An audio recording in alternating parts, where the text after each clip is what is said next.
This video is about the do's and don'ts of TikTok for businesses.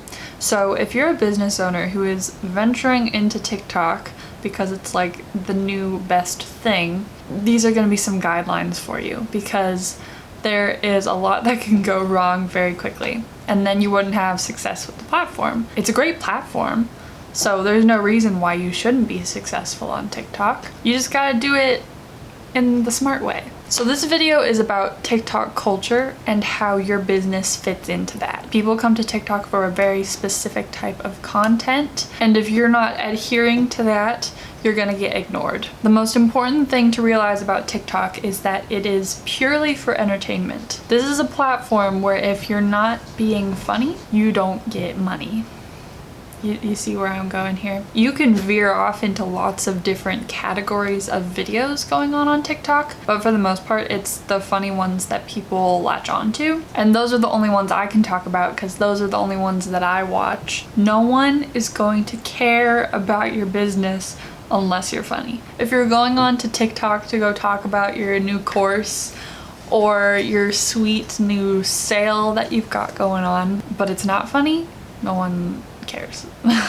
And so for that reason, TikTok is not for everyone. It's not as versatile as YouTube, where every business can have a YouTube channel. Every business can make a TikTok, but it's not going to serve every business. It's not something that you should do just because it's the next big thing. I should talk about how TikTok is organized too, because that plays a big part in this. You can search for specific accounts on TikTok, and there's hashtags, so you can go and like look at whatever that specific hashtag is you want to be looking at. Videos are grouped that way, but the way that I find most of the videos that I watch is through the For You page. It's just like recommendation after recommendation based on TikTok's algorithm or whatever. When you open the app, that's where you go, and it just starts this constant stream of videos that you can scroll through. They pop in from all sorts of categories. You'll get one from a flight attendant who's talking about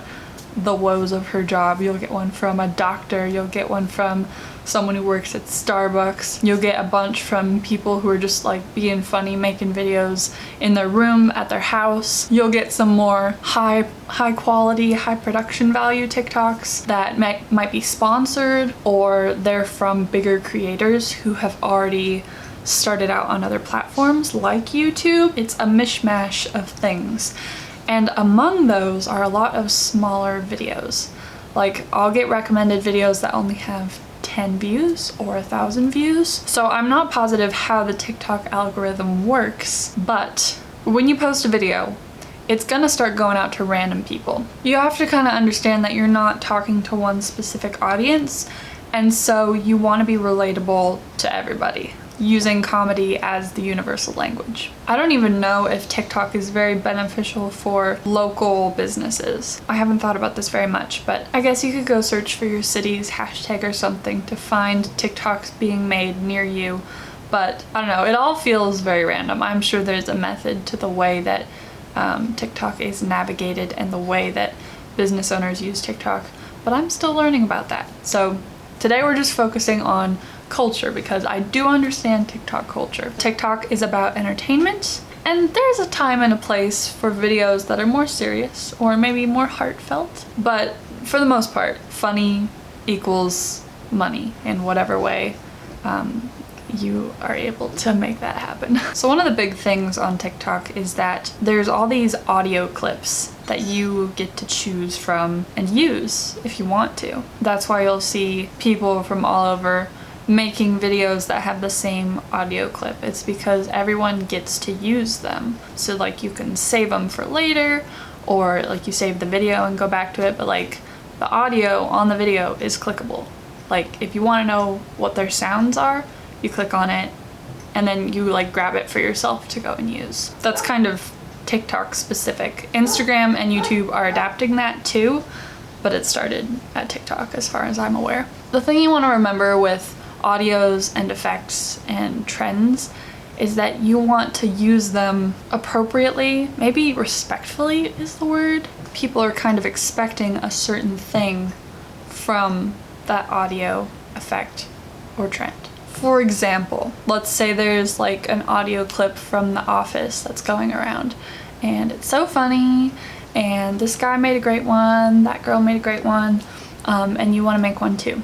So you can take it and make your own, but you want to put thought into it because you want it to resonate with people. The wrong thing to do would be to take the audio clip and put it over some footage that's completely unrelated and not funny. If there's a popular audio, chances are that lots of people will be clicking on that audio to go and see different renditions of it. And so people have an opportunity, you have an opportunity to kind of get front and center on that trend if you're making an audio, or if you're making a video with that audio as well. You kind of get added to this big list that people are flocking to. So it's very tempting to just put the audio on something completely unrelated, but if you do that, you're gonna lose some trust, and you're not really giving people any reason to follow you or stick around.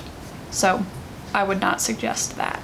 So you also kind of want to do your research about how these effects are being used, because certain effects already have certain expectations on them. Because I'm on TikTok all the time, I know that this one effect is always used in this particular way. So if you come in out of nowhere and start using it in a different way, it could be cool, or it'll be obvious that you don't know what you're doing. And same with trends. Like, trends come and go very quickly. It's very difficult to keep up with which ones are cool and which ones are no longer cool anymore, because it's the kids deciding this. I guess the rule is like, a trend is fun until too many people do it, and then we're tired of it, and then we want to move on. If there's a trend that you want to try out for yourself, it's worth being on TikTok to look around to see if anyone's still doing it. Or conversely, if everyone's doing it, then you know it's getting a little bit too much. Generally, you just want to be contributing creatively to the platform. People on TikTok love new ideas, and they love being surprised, entertained. So do that, and you'll be everybody's best friend. Some things that you want to stay away from are things like repurposed content that doesn't fit into the TikTok culture. If you're like reposting clips from old YouTube videos, but they're not funny and they don't really seem like they belong on TikTok, then I doubt those are gonna perform very well. You also want to be careful about posting widescreen videos. You can post widescreen videos on TikTok. I think you can do vertical or square or widescreen, but it's not the best idea. This is what the audience sees, and if you're doing a widescreen video, you're taking up this much of their phone, but you should be taking up this much. Like, it becomes an inconvenience to look at. It kind of screams amateur, and overall just no one really wants that. So if you can help it, go for vertical. Another thing you want to steer clear of is unfunny self-promotion. Like I said, people go on TikTok to be entertained, so if you're coming at them with like a sales pitch or buy my course or whatever, no one's gonna listen. All this that I've said and more can be learned by simply spending time on the app. It's a really fun app, and it's very addicting. You can spend a lot of time on there, and I always get really creatively inspired when I'm on there. It's so different than anything we've had before, and so it's forcing people to think very creatively. So those are the basics that businesses, business owners, self-employed people, anyone like that should be paying attention to when you're going onto TikTok. There's a lot more that could be said about TikTok, so I'll leave the comments open for that. And just a little bit about me. My name is Lily, and I'm the owner of Deliberate Video. We're based out of Coeur d'Alene, Idaho, and we create fun business solutions. Good luck. I wish you lots of success with TikTok. It's a lot of fun. I know you'll do great.